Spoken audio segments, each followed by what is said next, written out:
Good morning, and welcome to St. Joseph's Collegiate Institute. As we begin this morning, let us begin, as we do all things, with a moment of prayer. Please stand. Let us remember that we are always in the holy presence of God. God our Father, as our general election approaches, we pray for all who will be and are in positions of leadership in our country. We pray that they may live as people of integrity and honesty, growing in a sense of duty and responsibility, always being aware of the needy and ready to be of service of others. We pray for ourselves that the Holy Spirit may inspire us and empower us so that our attitude may reflect the values of the gospel. St. John Baptist de La Salle, live Jesus in our hearts. Please remain standing for our national anthem, which will be led by our varsity singers.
Good morning to everyone, and welcome to the debate for Mayor of the Queen City, Buffalo, New York. The debate this morning continues a proud tradition here at St. Joe's that began in 1984. For 37 years in this gym, we have hosted debates for every major office in our community. At the county level, county executive, sheriff, and district attorney. At the state level, the New York State Senate. At the federal level, the House of Representatives. And at the city level, in 1985, the contest for mayor of Buffalo was one of our first debates, and it was our last debate for mayor. Once again, we have the pleasure of hosting this very important race. Although only some of the students with us today can vote next month, all of them will be participants in this important political right in the next election for this office, along with many others. I encourage everyone to pay close attention to the ideas that are exchanged here this morning. We are very fortunate to witness a time-honored practice of political debates that go back to the founding of our nation. Long before the broadcast media existed, candidates were expected to debate and exchange ideas. Unfortunately, today, most citizens are limited to sound bites, political commercials, and a general lack of substance regarding the issues that impact our community and nation. Although many of us live in the suburbs, we clearly identify ourselves as Buffalonians. When we travel and are asked, "Where are you from?" we inevitably respond, "Buffalo, New York." Most people not from our area have a problem with pronouncing towns with unusual names, such as Cheektowaga and Tonawanda, and no one dare tries Sejaquita. The history of Buffalo is very interesting. In the early 1800s, this area was named New Amsterdam, as it was founded by the Holland Land Company. It wasn't until 1832 that the state incorporated Buffalo as a city. At that time, the population of Buffalo was approximately 10,000. Based on the most recent census, it is about 254,000 people. When the city was formed, its first mayor was elected to a one-year term, and his name was Ebenezer Johnson. Ebenezer was a member of the Democratic Republican Party, which is today known simply as the Democratic Party. Today, the term for mayor is 4 years. Buffalo has had several distinguished mayors during its history, such as William Fargo, who was elected in 1862 and was the co-founder of Wells Fargo and American Express. In 1882, Grover Cleveland was elected to the office of mayor. After serving in this position for a very brief time, he was elected to the position of governor of New York and served as our 22nd and 24th President of the United States. Before we begin this debate, I would like to give our three candidates a great St. Joe's welcome. They have taken time out of their busy schedules to be with us this morning and share their views regarding a city that we know and love.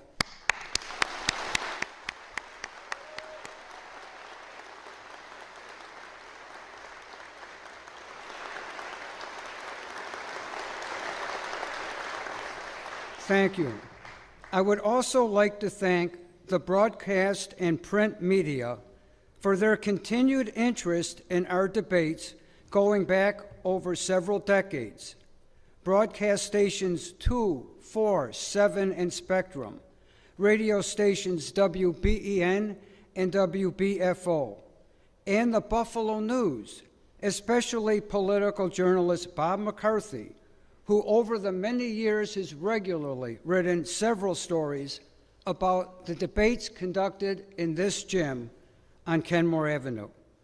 At this time, I would like to introduce my colleague and friend from the St. Joe's History Department, Mr. Pat McHale, who will give a brief introduction of each of the candidates and of our student panel. Mr. McHale.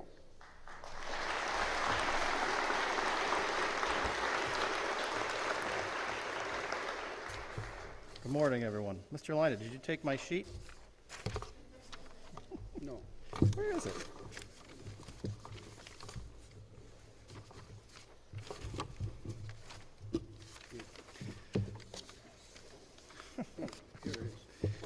No. Live television, right? It's my privilege to introduce to you our panel for today. It consists of students from our AP Government class and from the SJCI Equity and Justice Club. Reading questions for us today will be Ted Brown, Patrick Killian, Samuel Herr, and Elliot Torres. Our timekeepers for today will be Noah Denning and Kellen O'Connor, and our runners are going to be Patrick Hennigan and Evan Folsom. Behind them, we have a brigade of fact checkers whose job it is to keep the people I'm about to introduce honest for you. Byron Brown is the incumbent Democratic mayor of Buffalo, but is running as a write-in candidate. Mr. Brown was graduated from Buffalo State College with a dual degree in political science and journalism. He held several positions as a political aide before he decided to run for office himself. He launched a successful campaign for the Buffalo Common Council to represent the Maston District in 1996, then went on to win a seat in the New York State Senate. In 2005, he would launch his first campaign for mayor of Buffalo and would go on to win 4 terms. He's currently seeking an unprecedented 5th term. Mr. Brown is married and has one son. India Walton is the Democratic nominee for mayor. Ms. Walton studied nursing at BOCES and became a licensed practical nurse, then later continued her studies at SUNY ECC, where she earned her degree as a registered nurse. She has previously served as a representative for her union, but she eventually left nursing to serve as a community organizer for Open Buffalo and is the founding director of the Fruit Belt Land Trust. Ms. Walton is married and has 4 children.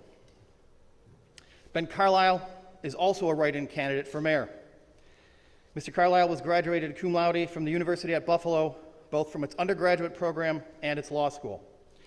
He has been a practicing attorney in the city of Buffalo, but recently left his practice to run for mayor. He is running for mayor, according to his campaign website, to bring to the people of Buffalo a change in leadership and to tell the world what's right with Buffalo. Candidates, on behalf of the students, staff, and faculty of St. Joseph's Collegiate Institute, welcome and good luck.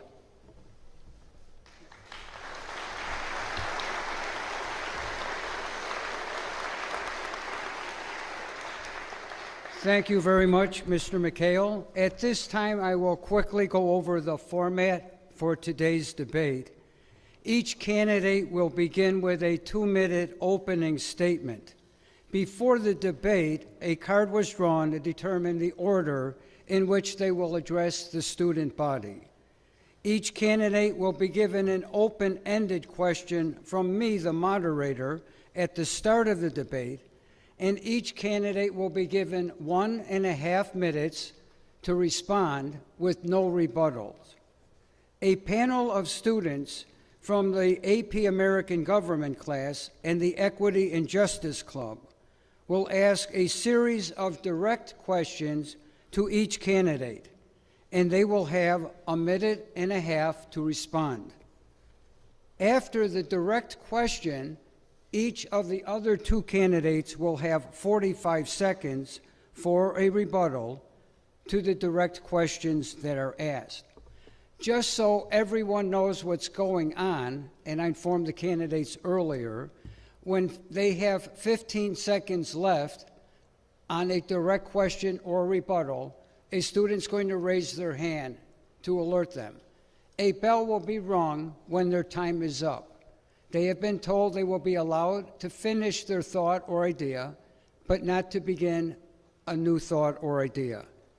At the end of the debate, we will conclude with a 3-minute closing statement from each candidate.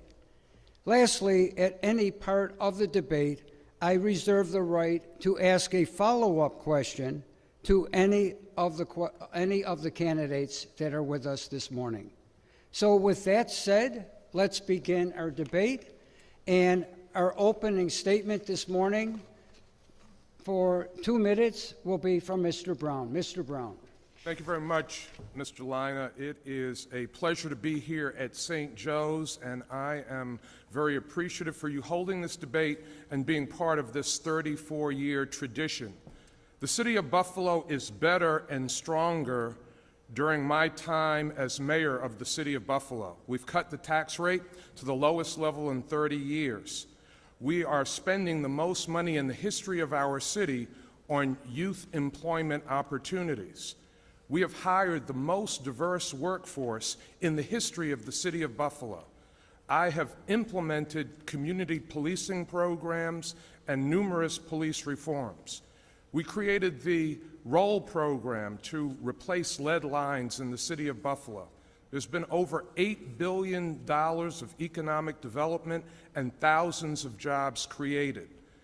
And for the first time in 70 years, we've seen the population of the city of Buffalo grow. I'm asking every voter to continue the progress in our city and to protect the future of Buffalo for their support and their vote in the November general election for mayor. November 2nd, please write down Byron Brown. Thank you. All right, Ms. Wallen, your opening statement, please. 2 minutes. Thank you, Mr. Lina. First, thank you to St. Joe's and the moderators and the participants of this debate. This morning, I'm going to outline a bold vision for building the safe, healthy Buffalo with viable solutions to the profound challenges we face. I'm a registered nurse who's worked in critical care and in Buffalo public schools. I'm an accomplished nonprofit executive who's implemented democratically led development of permanently affordable housing.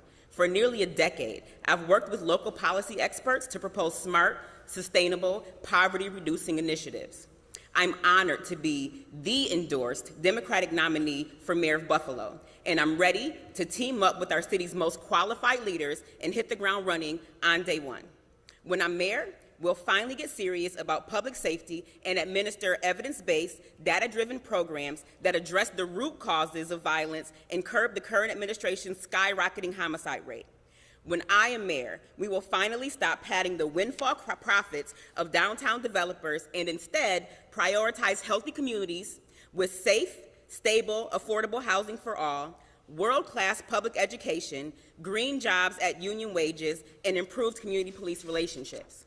When I'm mayor, we'll finally pull our city out of the poverty that has plagued us for the last 16 years of failed leadership. We will finally remediate a lead poisoning crisis that is worse than Flint's, and we will finally make sure qualities have high-quality roads and sidewalks, well-maintained city parks, and livable neighborhoods. It's time for a change, and I am ready to bring about that change. Many of you will be voting for the first time in your lives, and now you finally have a choice. When people talk about low voter turnout, it's because I've often felt there's not been many choices. Now you have an unprecedented opportunity to choose progress and change for the city of Buffalo. Thank you. Thank you. Our next opening statement, Mr. Carlisle, 2 minutes. I'm Ben Carlisle, and it's great to be here. I'm not originally from Buffalo. I moved to Buffalo when I was 22 years old, and I came here for school. I didn't have any plans to stay initially, but I fell in love with Buffalo, and for the last 18 years, I've called Buffalo home. I fell in love with Buffalo for reasons that a lot of lifelong residents take for granted. We hear the slogan, or what a lot of people think is a slogan or a cliche, that Buffalo's a city of good neighbors. When you've moved all around the country and you move to Buffalo, it doesn't take long to realize that Buffalo's a special place. And when you've never had a home and you finally find one, it motivates you to fight like hell to keep it a special place. I have absolutely zero experience in politics. The first thing that most people do when they decide to enter politics is to go and to kiss the ring of the party establishment. I did the direct opposite. The first thing I did when I decided to enter this race was to drop all party affiliation. I was a Democrat for over 20 years, but I left the party when it embraced riots, looting, defunding the police, anti-science mandates, and socialism. Now I support good ideas, not ideology. I support leaders, not politicians. It's time that we leave the parties and join together. It's time that we elect a leader who will put Buffalo first, not party demands first. Byron Brown is an excellent politician, but he's not a leader, he's a follower. He follows the political polls, he follows the political winds, and most importantly, he follows the wishes of his big donors and of his party bosses. Ask anyone who's ever met me and they'll tell you the same thing. I'm a leader, not a follower. I will always stand on principle, and I will never stop fighting for this city. On November 2nd, the fight for this city is not going to end. In order to take Buffalo to the next level, it's going to take hard work from the entire community. At the turn of the 20th century, Buffalo was the 8th largest city in the country. It's time for big ideas in this town again. It's time to regain our standing as a major American city. It's time for fresh ideas and new leadership. It's time to recognize our potential and then work together to get there. Very much. At this point, I will ask a direct question to open the debate. There will be no rebuttal, and each candidate will have a minute and a half to respond. All three of our candidates this morning are or were Democrats. Mr. Carlisle was a Democrat, Mr. Brown is a Democrat, and lost the primary to Ms. Walton, who refers to herself as a Democratic socialist. This election is perhaps the most contentious election for this office in the history of Buffalo and has fractured the Democratic Party at both the state and local level. Several prominent Democrats, including the Democratic state chairman and the governor, have refused to endorse a candidate. However, both New York State senators have endorsed Ms. Walton. Mr. Brown, and then we'll go to the other candidates.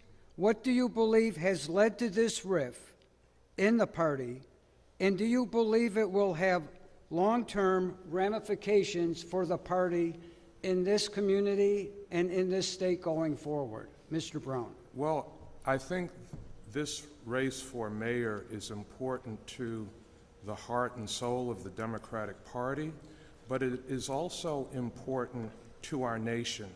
Our politics have gotten much too divisive. We are much too divided as a community, as a state, as a nation. I don't see Ms. Walton as a Democrat. If you look at publications that she has been in all across the country, she's described as a socialist.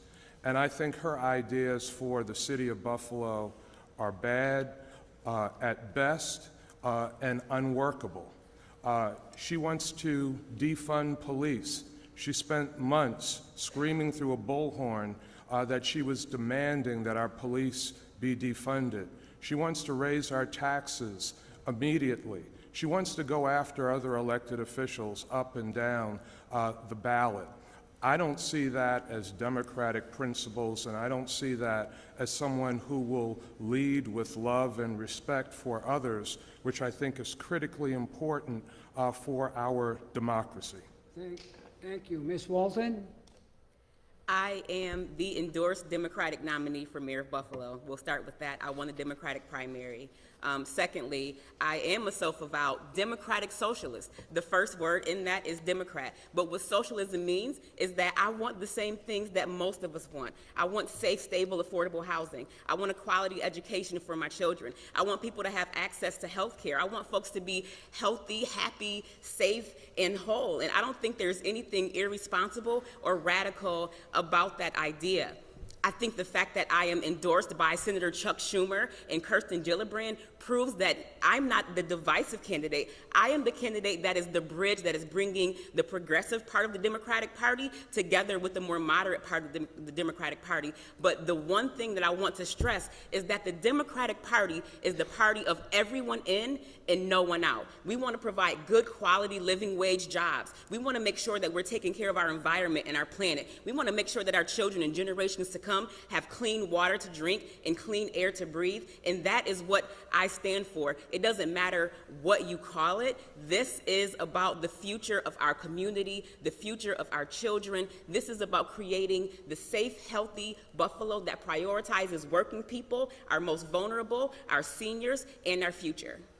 Thank you. Mr. Carlisle. As I mentioned in my opening statement, the rift in the party has come from people trying to drag this party to the far, far, far left. I never thought I'd see the day where I saw a major political party in this country actually advocate for riots, actually advocate for looting, actually advocate for socialism, actually advocate for defunding the police. And you ask what are the long-term ramifications? The Democratic Party, if they keep going this far to the left, will be a tiny little regional party and they will have zero control in this country. We need to bring everyone back to the center again. I'm not so concerned anymore with the terms, if it's a Republican or a Democrat. As I mentioned, right now I rally around good ideas, not around ideology. These days I rally around good leaders, not politicians. We're going to have to get rid of these labels if we're going to want to go forward in this city. But if we keep trying to drag the Democratic Party to the far, far, far left, it's no longer going to have any relevance in this country, in my opinion. Thank you very much. At this point, we'll begin our questions from our panel. And the first direct question will go to Mr. Brown. The other two candidates will have 45-second rebuttal, and then we'll proceed to Ms. Wallen and Mr. Carlisle with their own direct questions. So our first question to Mr. Brown, 1.5 minutes, please. Mr. Brown, you first took office in 2006. For many of us in the room, you have been the only mayor of Buffalo we have ever known. Between the amount of time you've had in office and your minimal campaigning in the Democratic primary, many have come to believe that you are taking your office for granted. They believe you have become less active in your position, assuming that your re-election is secure purely based on who you are. Considering all of this, how can you justify running for another term when there are others who plan to be more proactive with the position as mayor? And what would you say to the people of Buffalo who feel this way? The campaign for mayor in the primary coincided with a global pandemic, coincided with protests against systemic racism. During the campaign, I worked 7 days a week nonstop. My focus was on getting the community through the pandemic, through the crisis that all of us were dealing with, delivering food to people, making sure that people had personal protective equipment, making sure that people were able to get tested for COVID-19, that people were able to get vaccinated, partnering with the federal government, the state government, the county government to help people get vaccinated. My focus at the time was getting our community through one of the most critical public health crises that our city, our state, our nation, our world has ever faced. So I placed more focus and more emphasis there. Never took the campaign for granted, would never take this community that I love for granted, but my focus was trying to get people safely through the pandemic. Thank you. Ms. Walton, your rebuttal?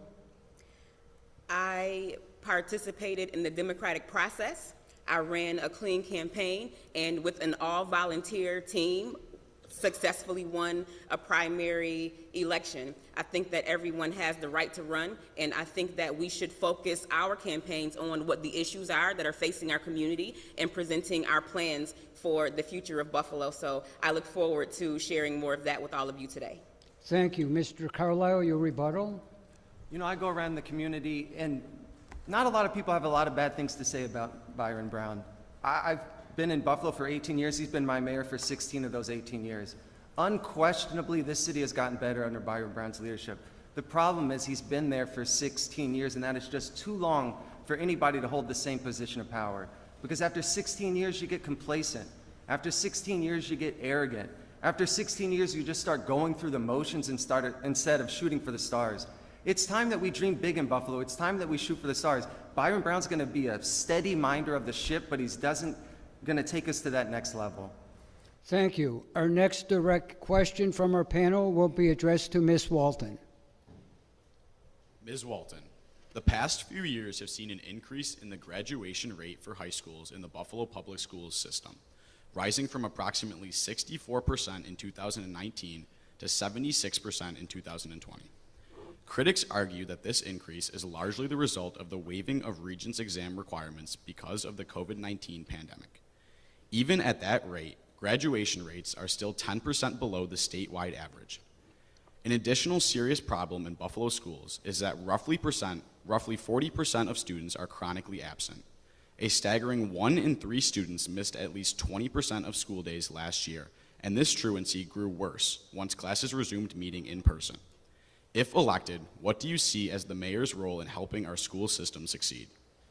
That's a great question. I'm a former school nurse, and I know firsthand the challenges that a lot of our students face. I am happy that our graduation rates are up, but I would like for Buffalo Public School graduates to be college and career ready when they graduate. And as a former school nurse, I know firsthand that a lot of those challenges stem from concentrated poverty and disadvantage. Our childhood poverty rates in Buffalo are still as high as 43%, sometimes 50% in some neighborhoods. I'll tell you a story.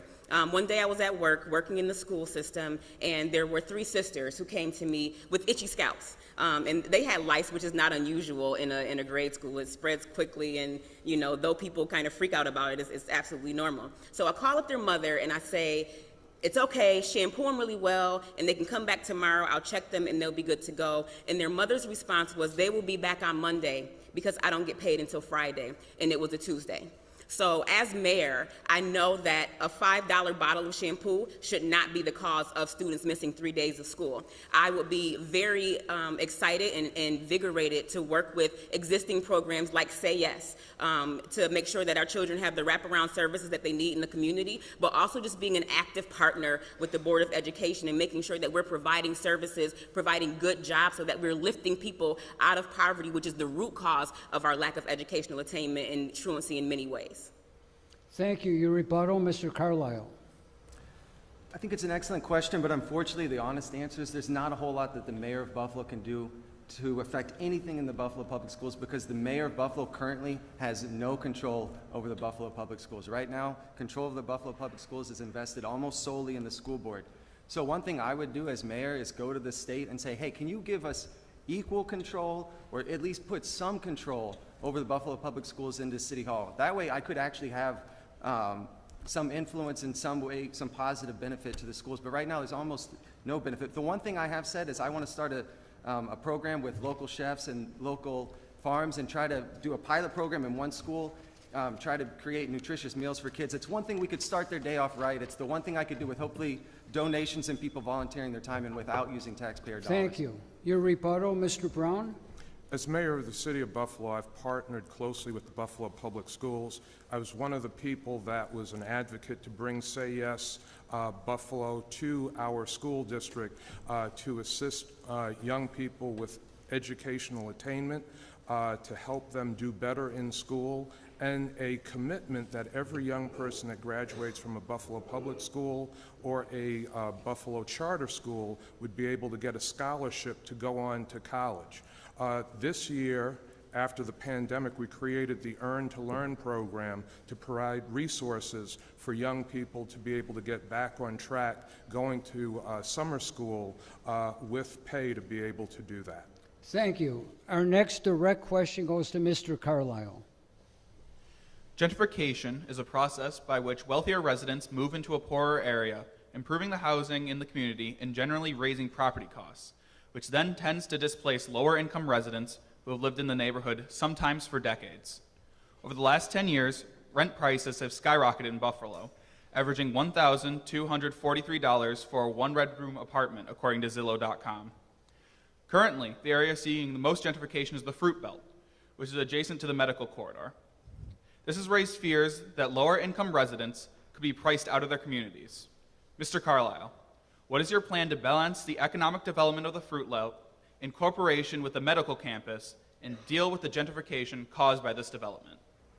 I think, unfortunately, there's not a whole lot governments can do to stop gentrification. The only thing you could actually do to stop it is to take someone's property away, which is what socialists like to do. That's the only way you could do it. You could go up to someone and say, nope, you can't buy that house, you can't fix it up, and you can't sell it. And I just think that's horrible. I think there's certain things we could do to try to stem the tide, but you can't take people's property rights away, or at least not in a democratic society you can't. If we go socialist, maybe we could.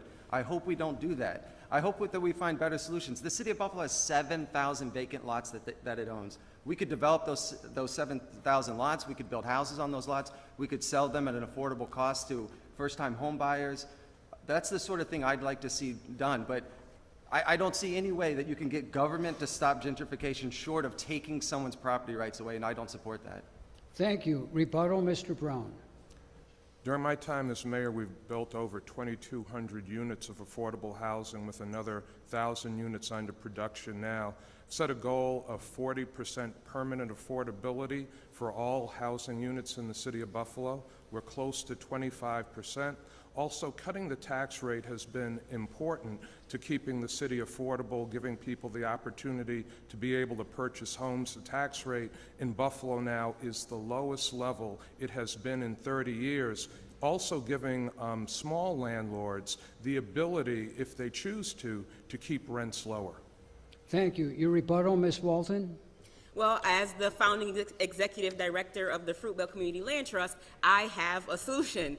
The city is the largest landowner, holding more than 5,000 vacant properties and parcels that are ripe for infill housing. In fact, the city's own housing study from 2017 said that it's not that housing costs are astronomical, it is that the wages have not kept up with the rate of inflation. Also, the housing stock is so old, and there are still some homes that are not valued high enough to qualify for traditional mortgages. So under a Walton administration, we are going to close the racial wealth and home ownership gap by extending micro mortgages and alternative methods of financing mortgage while bolstering community land trusts in the community. Thank you. Our second panel question for a direct question now goes to Mr. Brown. Mr. Brown, you have claimed over the years to have run an ethical administration despite various allegations of corruption. For example, your administration is currently under investigation regarding the handing out of contracts to the Modern Company, a trash disposal company that has contributed almost $70,000 to your campaign since 2005. There is also a recent Buffalo News story that alleges your administration has awarded exclusive property development deals to campaign contributors without the proper open public bidding, and that well over half of the federal funding available through the Buffalo Urban Renewal Agency has gone to campaign contributors.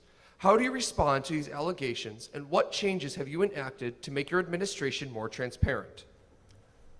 The administration is completely transparent. We follow all of the rules set by the federal government and state government for bidding. The administration has not been notified that we are under investigation for anything. So while there has been activity from agencies looking at the operation of city government, there has been no determination that the administration is under investigation for any of those things. I can tell you we have a very effective federal government. We have a very effective law enforcement arm of the federal government. If there was anything that was being done wrong in the Brown administration, I would no longer be mayor of the city of Buffalo, because the federal government would find that it would be rooted out. So that simply is not accurate. That simply is not happening. All people that run for office have to raise money. That is our American system of government. Running for office is very expensive. And for people that build things, people that invest in the community, it is perfectly legal for them to invest in the candidates that they believe will do the best job for the community. Thank you. Your rebuttal, Ms. Walton? Mayor Brown is right. Political campaigns are very expensive, and I am so proud that we have been able to run a campaign that is powered by small grassroots contributors. Our average donation is $50, and we've not accepted a single dollar from large developers or corporations, and I'm proud that I am going to be beholden to and accountable to those 17,000 people who've powered this campaign and the 270,000 residents of Buffalo, New York, and I am not going to be beholden to large developers and corporations who fund my campaign. Thank you. Your rebuttal, Mr. Carlisle. Ms. Walton just said that she hasn't taken any money from developers or corporations. That's because not one developer in this town would be foolish enough to give her 5 cents. It's just not going to happen. And I can make one promise. I'm not going to get into the specific allegations against Mayor Brown. I'll let him speak to those. But I can just make one promise, that when I'm mayor, City Hall is going to work for everyone again. No one's going to be cutting the line to get services, and we certainly are not going to be giving out advantages to the people who least need them. We're going to have transparency in City Hall, and we're going to have a city that works for everybody. Thank you. Our next direct question will go to Ms. Walton. Ms. Walton, despite being the Democratic candidate, you have also been endorsed by the Democratic Socialists of America and personally describe yourself as a democratic socialist. The Democratic Socialists of America define the ideology as one that will put in place, quote, a system where ordinary people have a real voice in our workplaces, neighborhoods, and society. And further, that Democratic Socialists want a democracy powered by everyday people. How will your policies and goals as mayor reflect this ideology? Much. And for those who haven't visited my website yet, my policy platform is very detailed. It's on our website at www.indiawalton.com. A lot of the reason why I identify as a democratic socialist is just for that reason. I am an everyday person. I'm not a career politician, and I see problems in my community. And not only do I see them for myself, but I've talked to folks every single day, and a lot of us are experiencing the same problems. My policy platform really centers around something called co-governance and deep democracy. It means that decisions aren't going to be made behind closed doors by the most powerful and elite in our society. It means that I'm going to be out in the community, my staff and I, we're going to be talking to Block Club leaders, we're going to be doing neighborhood planning at the neighborhood level and finding out what everyday impacted people want for themselves. I believe that the people closest to the problem are closest to the solution, and that government's role is to resource those people to be able to create the solutions and implement them for ourselves. Thank you. Your rebuttal, Mr. Carlisle. Ms. Walton now says that she's a democratic socialist, and of course she says that to try to alleviate our fears. Because our fears are well-founded, because last year she didn't go around telling people that she's a democratic socialist. Last year she proudly proclaimed that she was a socialist. There was no qualifications, there was no caveats, she just said that she was a socialist. So now she's saying she's a democratic socialist, and she tells us that all that really means is that she believes in basic human rights. So with the balance of my time, I'd like to turn it back to Ms. Walton and just give us 3 positions of socialism that you disagree with.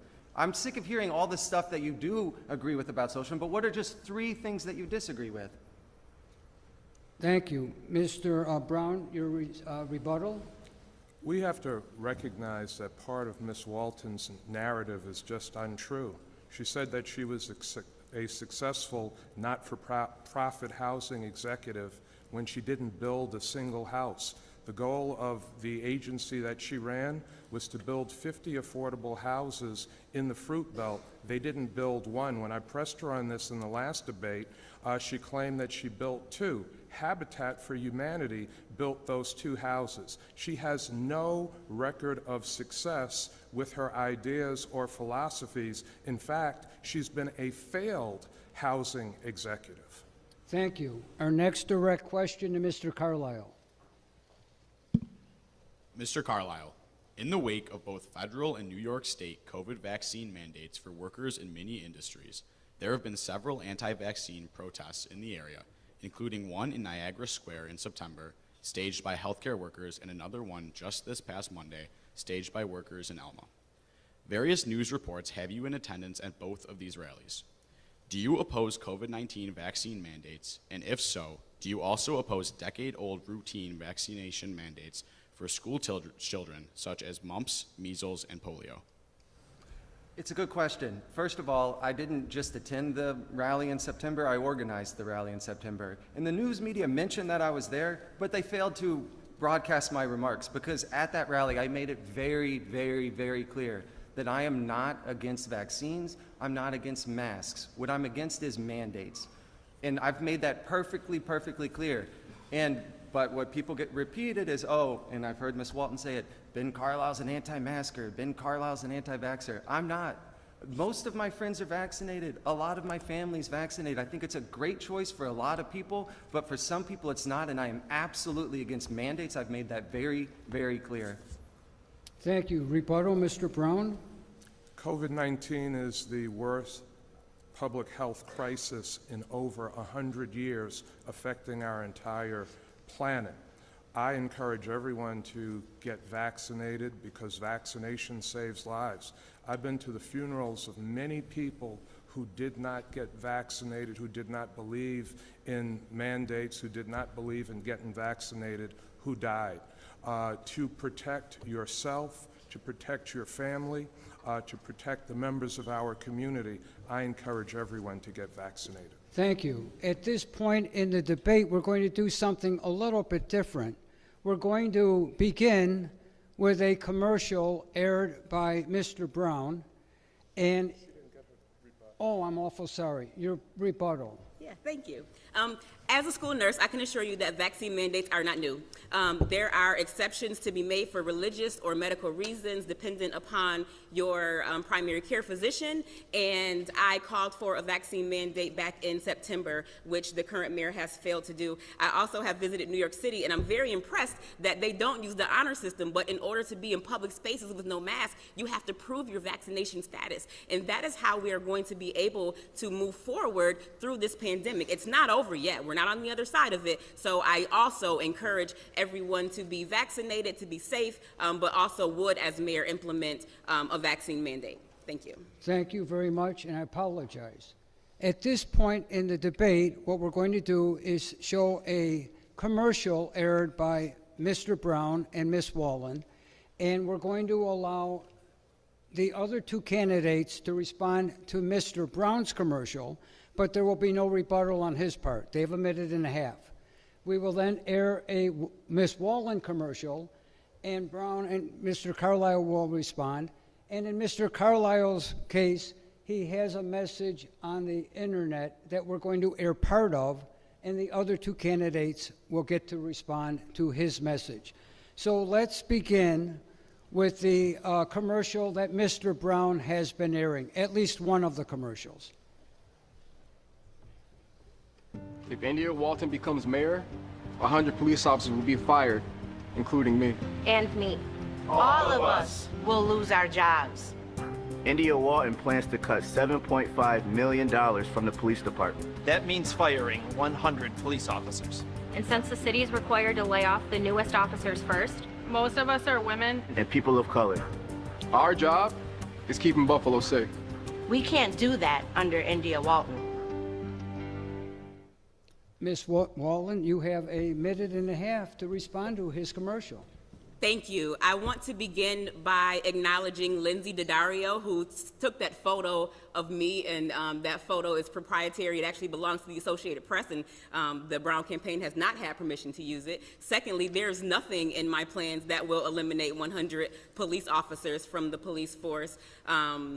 It's false, it's fear-mongering, and because my opponent has no plan for the future of Buffalo, he resorts to falsehoods, fear, and personal attacks on me. It's unfortunate, and with this last 30 seconds, I just want to be like, hey, Ava. Mr. Carlisle, your response? My response is that, frankly, that ad did not go far enough, because India Walton doesn't want to just cut $7.5 million from the budget for the police department, which would result in 100 less officers. Now, she says she's not going to fire them. She's going to wait until they quit, and when they quit, they won't be replaced. I guarantee you that 100 officers are going to quit on day one when India Walton becomes mayor. And because she's promised she's not going to replace them, guess what? That results in 100 fewer police officers on the street. And it's not just what's in her written plans, as the mayor said, it's what India Walton went around and screamed into a megaphone all last year, screaming things like, we know that police do not keep our communities safe. We need to defund the police. So when India Walton scratches her head and says, I can't for the life of me figure out why people think I want to defund the police, could it have anything to do with the fact that you went around with a bullhorn screaming that you want to defund the police and that you don't think police keep our communities safe? It might just be that. Thank you very much. We will now air a Miss Walton commercial where Mr. Brown does get to respond along with Mr. Carlisle. Buffalo, a city with a lot of pride and a few too many bad headlines out of City Hall. Indictments, corruption, mismanagement, that's not who we are. I'm India Walton, and I'm running to change all that. I'm running to make the government work for us and not just the big money crowd. I'm sure you've heard a few things about me, but hear it from me. Buffalo is my home, and I love this place. I was born here, became a nurse here, raised my kids here. I ran a nonprofit here to create affordable housing and safer communities. I'm running to be your mayor, to do the things our neighbors need and shake up City Hall. After 15 years, we've all had enough of corruption, indictments, and mismanagement. We deserve some results for a change. So Buffalo, now's your chance. Let's build a better city together. You just gotta show up. Paid for by Friends of India Walton. Mr. Carlisle, your response to the commercial? It's a nice feel-good commercial. There's not a lot of substance, but I will give India Walton that. That's a nice feel-good commercial. Certainly doesn't make me want to vote for her, but nice commercial. Mr. Brown, your response to the commercial? I was going to ask somebody for a Kleenex. It almost brought a tear to my eye. I will say that there is a lot that's inaccurate in the commercial. First of all, India Walton is not a successful nonprofit executive. She is a failed nonprofit executive. She had a plan to build 50 houses. She didn't build a single house when she was the executive director of a nonprofit organization, and she's trying to take credit for 2 houses being built by Habitat for Humanity. And I rescued the finances of the city when I came into office in 2006, when Buffalo was in fiscal distress. And this year, through a global pandemic, was able to manage the city of Buffalo without raising taxes, without cutting services, or laying off a single employee. Thank you very much. We're now going to air a brief video that Mr. Carlisle has been posted online. Mr. Carlisle's video, please. Carlisle, excuse me.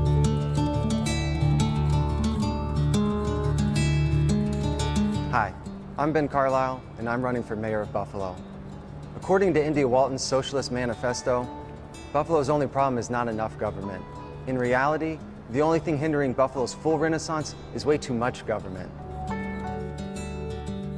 Ironically, the only area of funding that India Walton wants to cut is the one area that desperately needs its funding preserved: law enforcement. The increase in crime under Brown's neglect is unacceptable, and India Walton's plan to defund the police is more than idiotic, it's downright dangerous. The inability to hold dangerous criminals with bail is making a revolving door for our police, who must arrest the same individuals over and over again.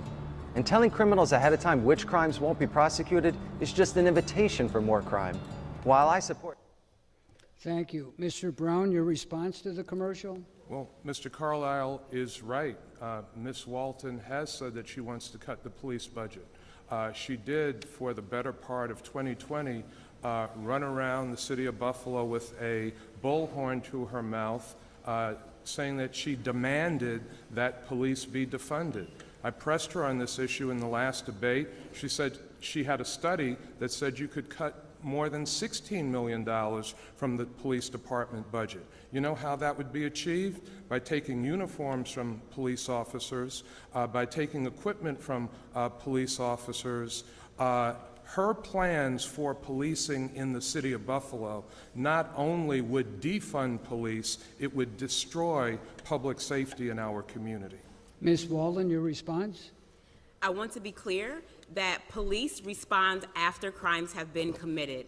My plan gets to the root cause of crime. So reallocations mean that we're spending more resources on things that we shouldn't be expecting police to do in the first place, like respond to mental health calls when there's no threat of violence or harm, like respond to homelessness outreach, like respond to quality of life issues like high grass and parking issues and loud music. Those are things that we are tasking our officers to do that are slowing response times and distracting them from responding to crimes like burglary and homicides. My plan is a responsible use of taxpayer dollars. There's $3 million in the police budget that is marked miscellaneous. And because our government has been wholly opaque and unaccountable, I can't tell you today what that miscellaneous $3 million is. Perhaps it includes uniforms, but I'm not sure why police officers need new uniforms every single year. We have to be more responsible, and when we talk about fiscal responsibility, we have an administration that has spent down $100 million surplus over the course of the last decade. We have a $0 fund balance right now, and if not for the $360 million American Rescue Plan, we would be $60 million in debt right now. Thank you very much. We are now going to ask a direct question to each candidate. There will be no rebuttal. They have 1.5 minutes to respond, beginning with Mr. Brown, and the question will be presented by Aaron Hall, who is the president of our Equity and Justice Club here at St. Joe's. Good morning. My name is Aaron Hall, and I'm a senior here at St. Joe's. And as Mr. Liner said, I'm the president of the Equity and Justice Club. As the president of the club, I'd like to direct this next question to Mr. Brown. With all of the focus on health over the past few years, which is great, there's still dense food deserts and food insecurities in Buffalo, especially on the east side of Buffalo. The main problem of this is citizens there will have a struggle trying to access fresh produce as an alternative to the vast amount of fast food restaurants in the area. I've personally gone to grocery stores and I've seen moldy bread and less than presentable produce for sale. With these factors in play, it makes it convenient to get fast food instead of going to a grocery store. What would be your solution to fixing this problem? My solution has been to work to bring supermarkets to the city of Buffalo. As a city council member, I brought a Tops Market to Jefferson Avenue. As mayor of the city of Buffalo, we kept the Broadway Market alive, providing fresh fruits and vegetables to the residents of that community. We were able to bring an Aldi's also to Broadway on the east side of Buffalo. And just recently, we brought a Bray Miller Market to downtown Buffalo, not only serving the downtown community, but serving people on the east and the west sides of Buffalo.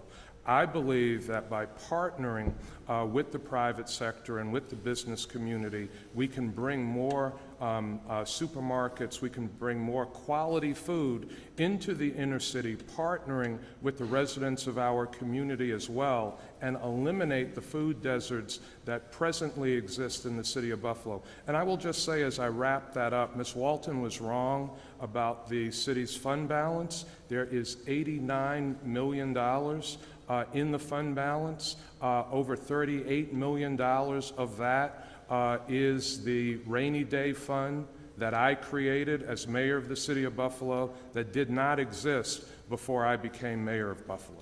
Thank you. Ms. Wallen, your response? I am going to work with the Common Council to make sure that our food store licenses include there's actual food in the stores. You know, if you've ever been downstate, you know bodegas, you can readily find fresh fruits and vegetables and decent food, and it's not the same way in our corner stores. So in order for corner stores moving forward to be able to maintain licensing, they're going to have to provide fresh foods. And I'm also interested in working with nonprofits like Massachusetts Avenue Project to expand their programming, and also working with folks in the private sector like Alex Wright from the African Heritage Food Co-op, who's done a lot of work in helping to increase access to fresh foods in communities where there's lack of access. Thank you. Mr. Carlisle? I like a part of Ms. Walton's answer because she wants to start at the bodega level. I think that's great. I live on the west side. There's a bodega 2 feet from me. But you know what? Most of what they sell is absolute junk food.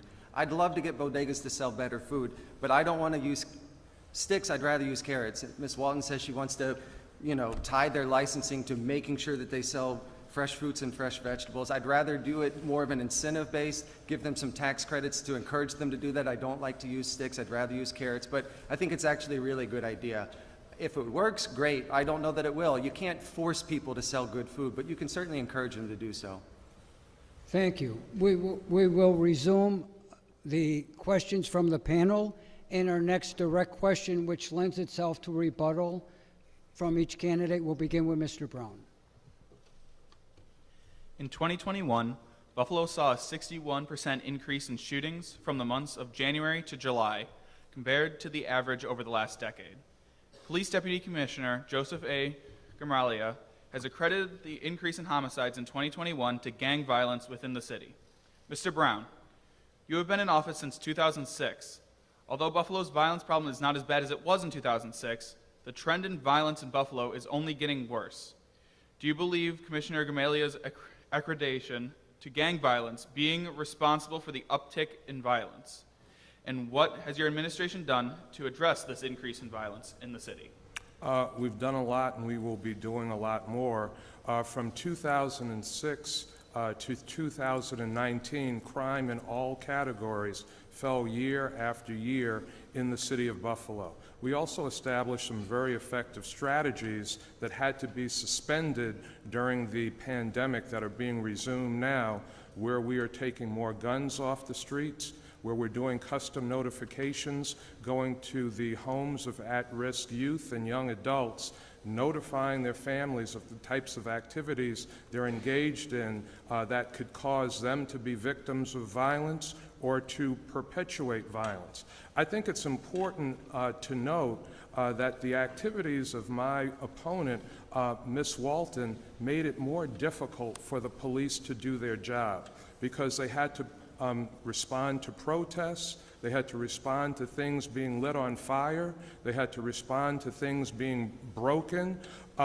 She is an attacker of police in the city of Buffalo, and someone that has been an apologist for criminals. I don't think we can make apologies for criminal behavior in our community. I think we have to be aggressive in addressing criminal behavior in the community, and there can be no excuses for criminal behavior that interrupts the quality of life in our community. Thank you. Ms. Walton, your rebuttal? I would again like to stress that police respond after crimes are committed and don't prevent them from happening in the first place. And my plan gets to the root causes. We are going to use evidence-based, data-driven programs to make sure that we're getting resources into our young people and folks who have a high propensity to be involved in criminal activity to make sure they don't have to resort to it in the first place. And if they make the mistake of being involved, that we are creating pathways for some alternative where they don't have to be involved in that lifestyle. I would also add that during the first protest, I was the one who was telling young people to stay home, to not go out because we were not prepared, not organized, and when I got involved, there were no incidences of violence. Thank you. Your rebuttal, Mr. Carlisle. I think honestly over the last 16 years, Mayor Brown has been a pretty good steward over the police department. I think if you look at before the illegal and unconstitutional lockdowns, in my opinion, we were kind of trending in the right way.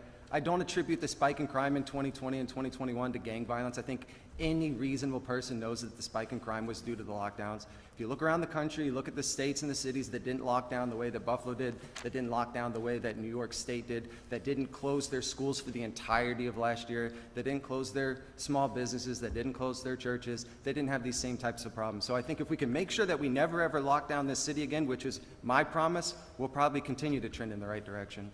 Thank you. Our next direct question to Ms. Walton. Ms. Walton, you claim that Mr. Brown's development of Buffalo has been a failure and has ignored the most at-need residents in the East Side. Mr. Brown has secured all of the following for the East Side: $65 million for the Buffalo Billion, $23.2 million for the elderly housing, and $35 million for affordable housing, and other funding added up to a total of almost $500 million throughout his administration. Yet, despite this investment, a 2019 survey reveals that 1/3 of the Buffalo-Niagara metro region residents live at or below the poverty line, most of which resides in the East Side. How would you, as mayor, address the economic development of the East Side? Thank you for your question. I think that the failure in economic development is that we are using an approach where we are providing resources to the wealthy and well-to-do and the large-scale developers who are developing a lot of market-rate projects and waiting for it to trickle down to the neighborhood level, and that's just not a good strategy. Right now, the city of Buffalo still is the third poorest of its size in the nation, and we have failed to address creating infill housing. The prior administration's answer to blight was demolishing over 8,000 vacant structures without a plan to replace them. In fact, Dr. Henry Lewis Taylor from the UB Department of Urban Studies recently came out with a study called The Harder We Run that says that Black Buffalonians, who primarily occupy the east side of Buffalo, have not made any significant progress in their socioeconomic standing in the last 30 years. I am the candidate who not only has a plan, but who was willing to work with folks on the ground at the neighborhood level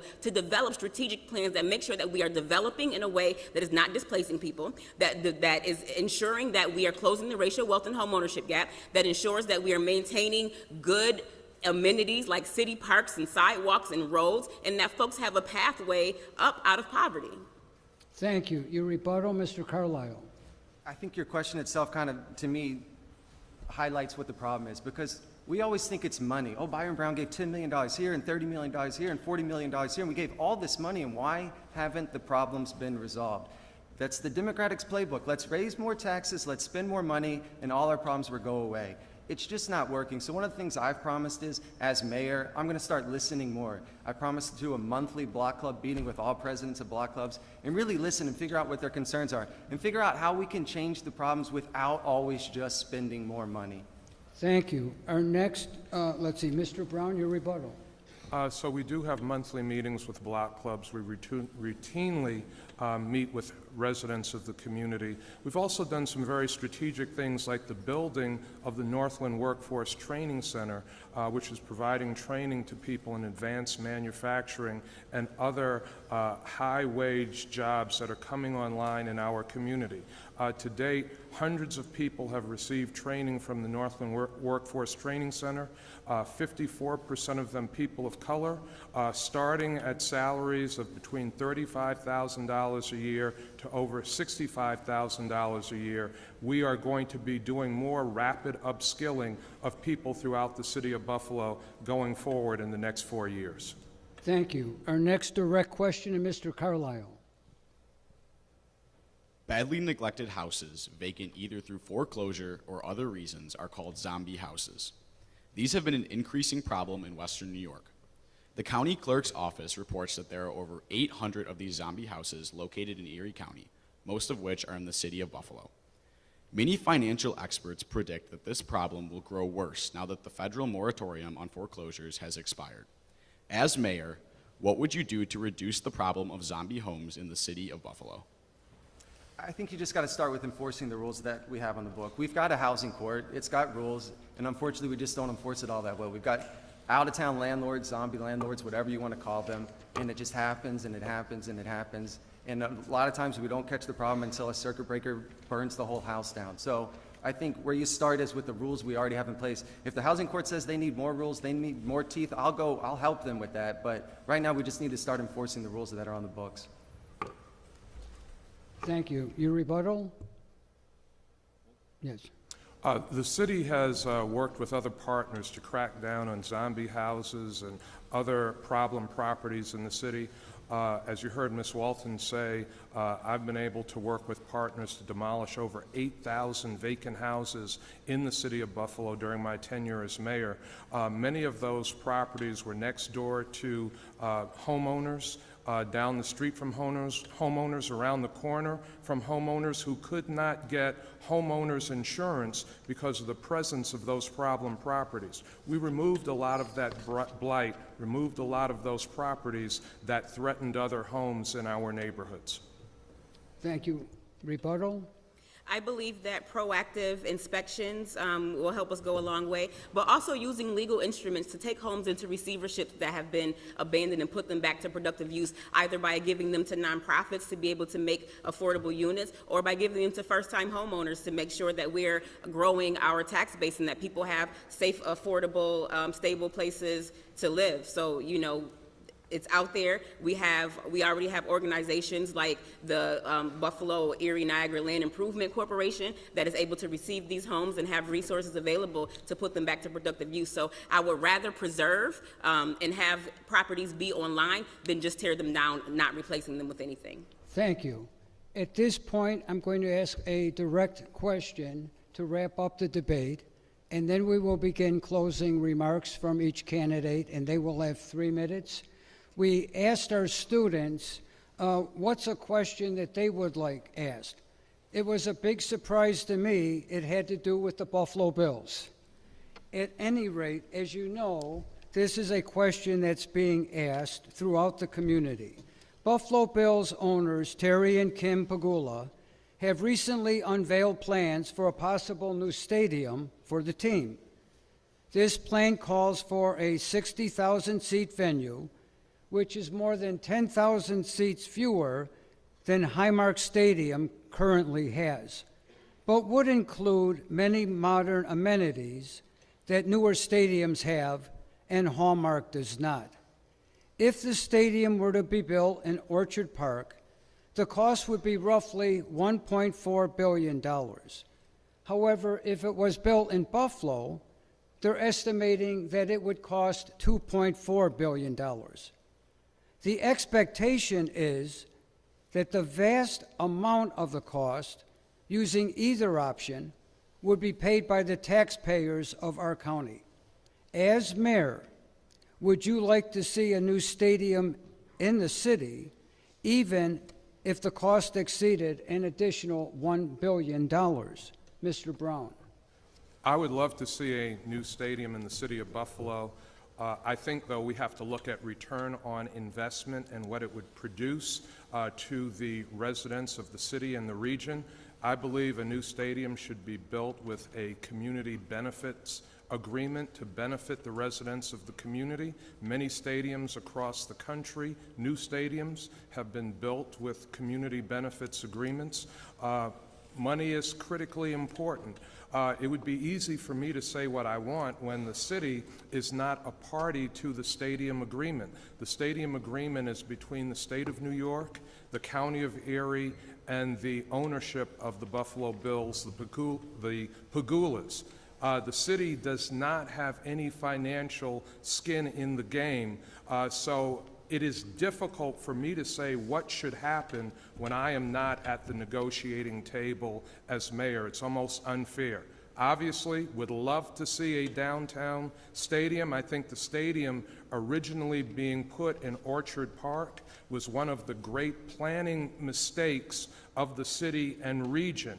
Other parts of the country that have stadiums in their downtown are much more vibrant, have produced many more jobs, and it has been a benefit not only to those cities but the entire region. Thank you. Ms. Walton? Our alignment on this issue gives me hope for the future. I also believe that it would be great to have a downtown stadium. I don't want to see people displaced. I don't want taxpayer dollars to go to line the pockets of someone who's already super wealthy. But I think, you know, as a lifelong Buffalonian and as a Bills fan, I would love nothing better than to see a downtown stadium that is built with a community benefits agreement that has long-standing benefits to the surrounding community, but that is also developed in a transit-oriented way so that we're not building something that's contingent upon 800 parking spots, but that folks can use public transit to get there. I think it would be great. But again, because the city is not at the negotiating table, we can talk all day about what our aspirations are for a new stadium, but realistically, without the cooperation of the folks who are currently negotiating, our opinions at this point don't matter a whole bunch. Thank you. Mr. Carlisle? We had the same question at the last debate, and we heard the same answers, and I'm going to give the same answer I gave it the last time. I wouldn't just love to see a stadium in downtown Buffalo. I'm going to fight to get a stadium in downtown Buffalo. That's the difference. Ms. Walton, Mayor Brown said, yeah, geez, it would be great. I'm going to fight to make sure that it happens. Right now, the mayor's not at the negotiating table. The mayor needs to get at the negotiating table. The mayor needs to pick up the phone and say, what's it going to take to make this happen? What can the city of Buffalo do to contribute to make this a reality? Not just hold a press conference and say that it would be great, but to be an advocate for the city to make sure that it happens. I will fight tooth and nail. I won't just wish it to happen. I'll fight for it to happen. Thank you. We will now begin our closing remarks. We will reverse the order. Mr. Carlisle will be going first, followed by Ms. Wallen, and then concluding with Mr. Brown. Mr. Carlisle, you have 3 minutes. This morning, Byron Brown has argued that India Walton is not ready to be mayor. He's absolutely correct. Ms. Walton has argued that after 16 years of Byron Brown, it's time for a new mayor. She's also absolutely correct. It would be disingenuous of me to get up here and tell you that Buffalo hasn't improved under Byron Brown's watch. It has. But as I mentioned earlier, after 16 years, you get complacent. After 16 years, you get arrogant. After 16 years, you start going through the motions instead of shooting for the stars. It's time to dream big in Buffalo. Dreaming big means fighting for a new Bills Stadium in downtown Buffalo. Dreaming big means a major investment in our infrastructure by redoing our water lines, our sewer lines, and burying our utilities. Dreaming big means transforming Buffalo into one of the greenest and cleanest cities in America. Unfortunately, dreams will not come true if we elect India Walton as our mayor. Instead, a nightmare will become a reality. Ms. Walton has argued that she deserves to be mayor because she's real, she's resilient, and she's ready. I would argue that she is none of the above. Let's first examine whether or not she's real. To get to that question, you have to pose the proper question. Who is the real India Walton? Is the real India Walton the person who went around last summer with a megaphone screaming that she wants to defund the police and that they don't keep our community safe? Or is the real India Walton the one who comes up here and speaks meekly into the microphone and says, no, I don't want to do that?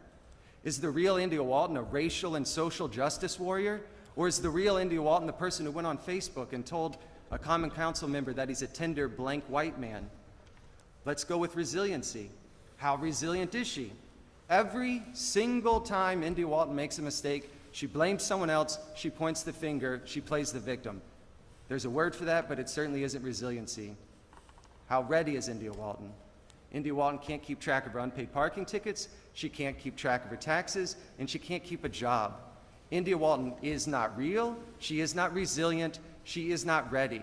But Buffalo is ready for a new mayor, and Buffalo's ready for a new mayor who will put the city first, not party politics first. I'm going to get things done by working with everyone, regardless of party affiliation. I don't want to just reach across the aisle, I want to get rid of the aisle altogether. It's going to take hard work from the entire community in order to get things done. I've had a job since I was 9 years old. I am not afraid of hard work. Because I did not reach out to the party bosses and kiss the ring at the outset, I'm not going to be on the ballot. So if you want to vote for me, you're going to have to go to the bottom right-hand corner of the ballot. You're going to have to circle in the oval that says write in, and then you have to write my name, Ben Carlisle, in that same box. On November 2nd, we can make history by electing the first socialist mayor in this country since 1960, or we can make history by electing a write-in candidate with no party affiliation. Let's make history that our kids can be proud and happy about. Let's write in Ben. Thank you. Thank you. Ms. Wallen, your closing remarks. Who is India Walton?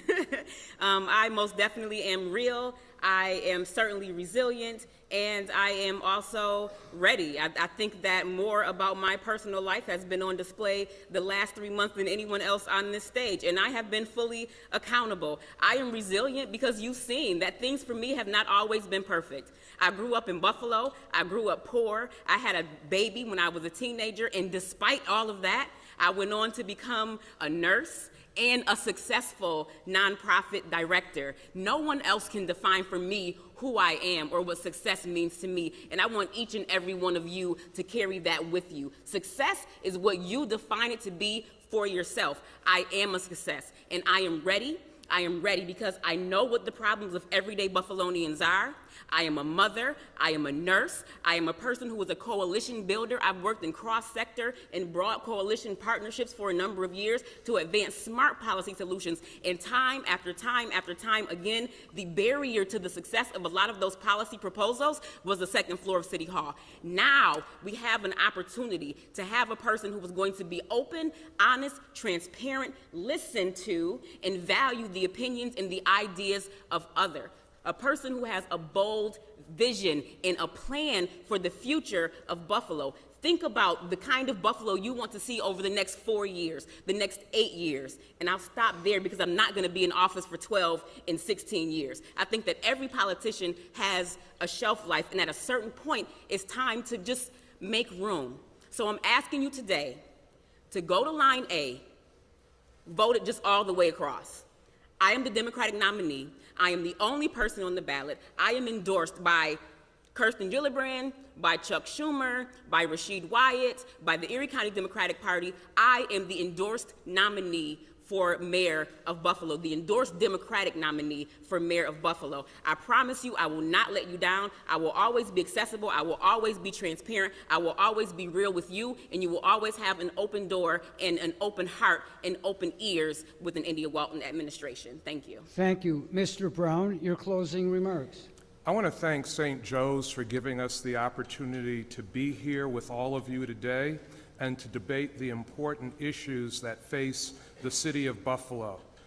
And when we talk about important issues, for all of us in this room and for all of us in the community, this is the most critical election for mayor in our lifetime.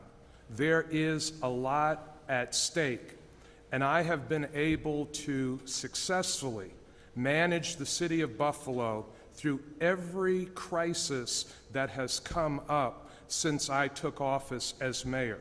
In fact, crises that are the worst in the history of this city, coming in during the Great Recession and having a city budget and city finances in shambles, hundreds of city employees that were laid off, programs and services that were cut. I had to restore all that. I had to stabilize the city's finances. And at the same time that I was doing that, we got hit with an October surprise storm that knocked out power across the entire city.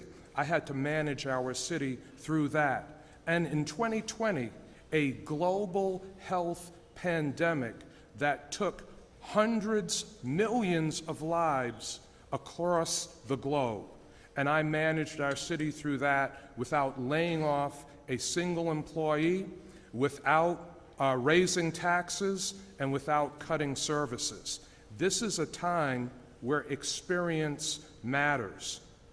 All of the students in this room, this is about your future.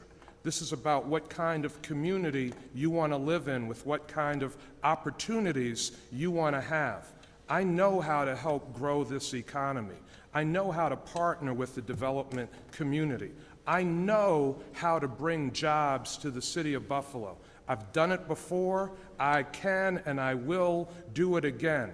We've been bold, we've been creative, we have been some of the most creative in terms of administrations across the country. One of the first mayors in the country to establish the position of Chief Service Officer.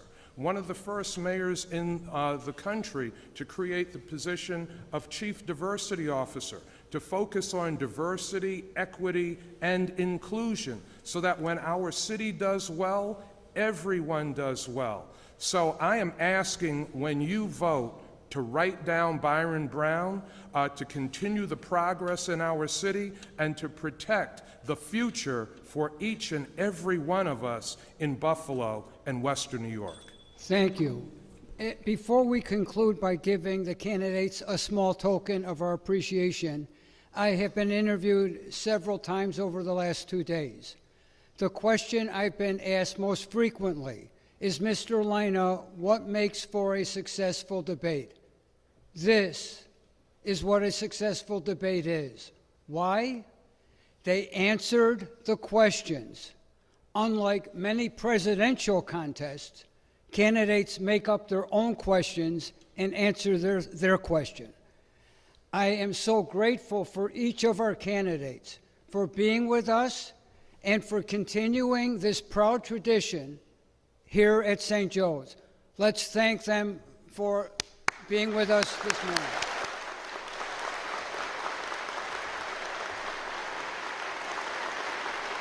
Thank you so much.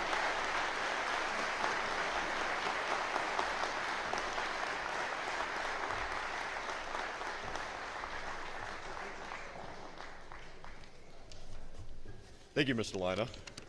My name is Pat Hennigan, and I'm a senior here at St. Joe's. On behalf of the students and faculty here at St. Joe's, I would like to thank Mr. Byron Brown, Miss India Walton, and Mr. Benjamin Carlisle for taking the time out of their busy schedules before the election to debate here at St. Joe's. The student body would like to present gifts that we have prepared for each of the candidates as a thank you for visiting here at St. Joe's.